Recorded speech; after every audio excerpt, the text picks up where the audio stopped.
আমরা অনেকগুলো কর্মপরিকল্পনার অংশ হিসেবে আমরা বেশ কয়েকটা কাজ এগিয়েছি এবং আগাচ্ছি।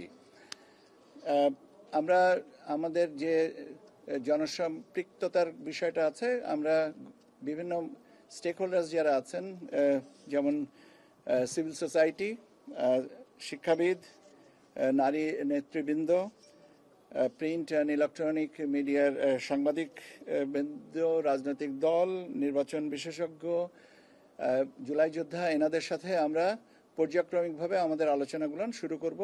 এবং আমরা প্রাথমিকভাবে কমিশন সিদ্ধান্ত নিয়েছেন যে 28 তারিখ থেকে করা হবে এবং একটু গ্যাপ দিয়ে করতে হবে, কারণ হচ্ছে যে ছুটির দিন আছে, পূজার ব্যাপার আছে, এই সমস্ত কাজে আমরা ওই শিডিউলটা করে নিই।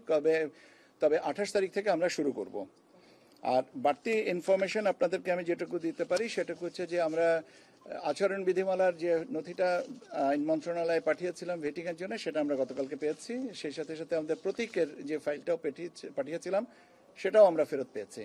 কাজে রাজনৈতিক দলের নিবন্ধনের কার্যক্রমটা যেটা চলমান আছে, সেটার সাথে যে প্রতীকের একটা সমন্বয়ের ব্যাপার ছিল, সেটা আমরা এক ধাপ এগিয়ে গেছে। এখন রাজনৈতিক দলের নিবন্ধনের নথিটা এখনো পর্যন্ত পর্যালোচনার পর্যায়ে আছে। যখনই এটা চূড়ান্ত হবে আমি আপনাদেরকে জানিয়ে দেব।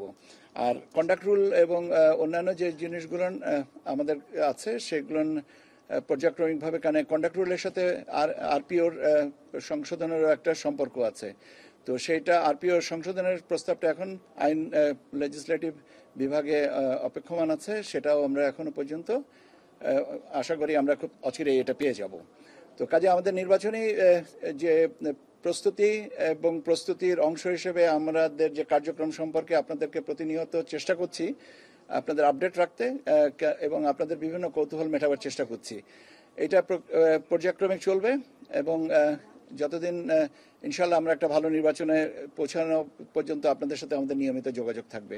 এর সাথে আরও একটা জিনিস যেটা যে প্রবাসী ভোটার, সেটারও কার্যক্রম এগিয়ে যাচ্ছে। ওটা সম্পর্কে আমি আপনাদেরকে আরেকটু এগেলে আপনাদেরকে বলবো, কারণ প্রত্যেক দিন তো আসলে নতুন করে খবর তৈরি করা যায় না, একটু সময় দিয়ে দিতে হবে।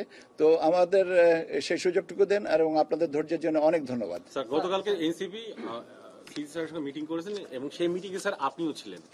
পরবর্তী যেটা বলেছে শাপলা প্রতীক তাদের চায়, বা সাদা শাপলা লাল শাপলা যে সংশোধন হলো বিধিমালায়, সেখানে স্যার শাপলা প্রতীক সাদা শাপলা লাল শাপলা আছে কিনা, এবং সেক্ষেত্রে যদি তার নিবন্ধন পায় সেক্ষেত্রে এটাকে কিভাবে সুরাহা করবেন? প্রতীকের যে তালিকা, সেই তালিকায় শাপলা প্রতীক নেই। এখন ব্যাপার হচ্ছে যে এটার ওনাদেরকেই বিকল্প একটা প্রস্তাব আমাদের কাছে পাঠাতে হবে, সেটার জন্য অপেক্ষা করতে হবে বা সেটার জন্য আমরা জানাবো এবং ওনারা এটাকে জানেন যে এটা নাই। তো এখন নিষ্পত্তিতে হবে দুজনের সম্মতিতে। তো আমরা আশা করছি যে একটা সম্মতি তো ওনাদেরই বলতে হবে। মানে এনসিপি শাপলা প্রতীক পাচ্ছে না, এনসিপি শাপলা প্রতীক পাচ্ছে না, কারণ হচ্ছে যে আমাদের 115টার যে শিডিউলটা করা হয়েছে সেখানে শাপলা প্রতীক নেই। নিয়মটা হচ্ছে যে সংরক্ষিত প্রতীক যেটা আছে সে প্রতীকের ভিতর থেকে একটা নিতে হবে। সে প্রতীকে যদি শাপলা প্রতীক না থাকে তাহলে দেওয়ার সুযোগটা কোথায়? ধন্যবাদ আপনাদেরকে। আমরা ধন্যবাদ।